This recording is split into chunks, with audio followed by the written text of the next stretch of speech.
How to make professional logo using Canva free. Firstly, open any of your preferred web browser and go to canva.com. In Canva, you will find hundreds and thousands of templates. This is the home page, and at the top, as you can see, I have selected templates. In the search bar, you can type any kind of logo. You can type restaurant logo, cafe logo, haircut logo, or anything that you like. Just to show you guys, I'm gonna type in cafe logo. Now here you will see a lot of logo. Anything that says pro or have a crown icon, those are premium, and those with nothing on them are free. You can simply click on the one that you like. After that, it will open like this. If you want to customize this logo, then click on customize this template. Now this will open on a full page like this.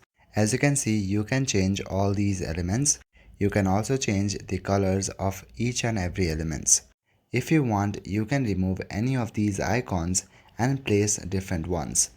Not only that, but very easily, you can also remove or replace text. Simply double click on the text and type in whatever you want to say. Once you are done with the customization, click on the share option at the top right corner and select download. That's all for today. Thank you.